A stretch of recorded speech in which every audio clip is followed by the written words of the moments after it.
Ladies and gentlemen, my name is Caden Kubler and welcome to Caden's Corner. The Houston Texans continue to roll after they picked up a big win on Sunday Night Football against the Bears. Now, most people, when you look at the outlook of the AFC, they're talking about the Chiefs, the Ravens, the Bengals, and the Bills. But the Houston Texans, I believe, are sleeping giants in this conference. Now, I know we're only 2 weeks in, but the Texans are 2-0, and the offensive side of the ball and defensive side of the ball both look great. One of the biggest things that I've noticed about this team is how much better this defense looks compared to last year. In week 1, this team went on the road against an in-division rival in the Indianapolis Colts. Now, for much of the game, this was a shootout, but the defense picked up some big-time stops in the second half. Now, in week 2, this defense looked amazing. The Texans' offense was really struggling in the second half, so this defense had to propel its team, got 2 interceptions against Caleb Williams, and held this Bears offense to only 13 points, and now the Texans are sitting good at 2-0. And now there are a few key players on the defensive side of the ball that really stand out to me here. In particular, Will Anderson Jr.,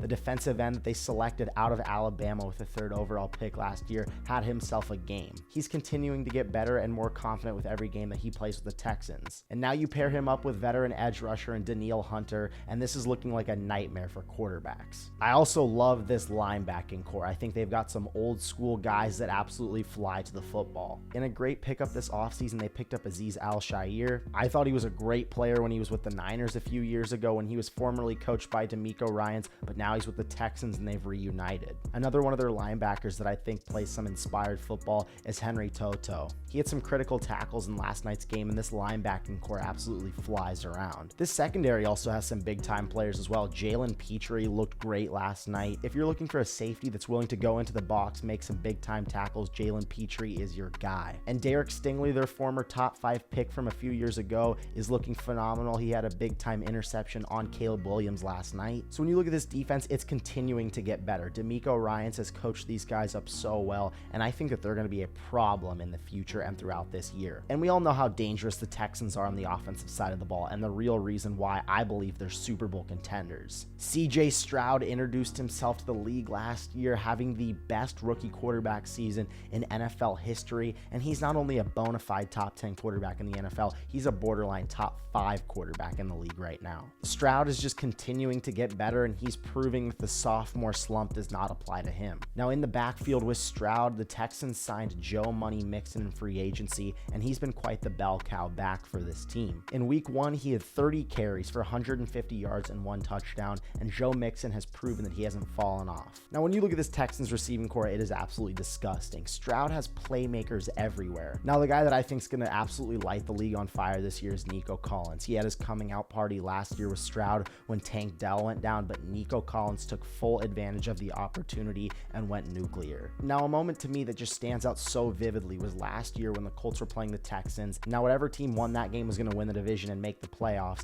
The Texans go out there for their first offensive play of the game, down 7-0. Nico Collins burns his guy for a 75-yard touchdown. They score, and I'm like, wow, this guy is legit. And on top of it, I mentioned how Tank Dell went down, and that really helped Nico Collins explode. Well, now Tank Dell is back. He had a great rookie season before he got injured, and I think he's another one of these guys that could potentially put up 1,000 yards this year. Now, I know he started slow so far, but he's a lethal weapon that they have waiting that is going to absolutely explode when used. And of course, we know how the Texans made this splash move to go get Stephon Diggs from the Bills this offseason and fully complete this receiving core and go all out to help CJ Stroud. I think a lot of people were questioning coming into this year, well, how would his personality fit in with this Texans team?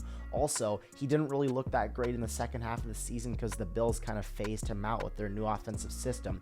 How would he now fit in with this Texans offense? Well, I think he's answered both of those questions so far. Stephon Diggs has looked great in his time with the Texans, and he's going to be a real threat and playmaker for this team. And what's so scary for opposing defenses is that the Texans can come at you from so many different directions. Stroud can easily throw for 300 yards against you, or they can give it to Mixon 30 times and he can wear you down defensively. Or if you think that you've shut down Nico Collins and Stephon Diggs, well, Tank Dell and Dalton Schultz will step up no problem. And if this super explosive offense is struggling, the defense will step up, rise to the occasion, and and win them ball games. This Texans team last year shocked everybody, not only with Stroud's historic season, but winning a playoff game with a rookie quarterback, rookie head coach, and rookie offensive coordinator. And I think when you look back at the playoffs last year when the Texans had to go on the road at Baltimore, everybody knew that the Ravens were going to win this game because they ultimately had the better quarterback, they had the better head coach, and they had the better defense. And not to mention they had more experience with all the youth that was on the Texans team. And in only one short year later, we legitimately can't have this conversation anymore. Stroud is a legit MVP contender and can duel with any quarterback in the NFL. This offense, top to bottom, with all of its weapons, can easily be considered one of the best in the league. And if this defense can continue to step up, the Texans can legitimately beat anybody in the playoffs. As of right now, I think CJ Stroud in year 2 is good enough to duel with a Mahomes, with Lamar Jackson, with a Joe Burrow, with a Josh Allen,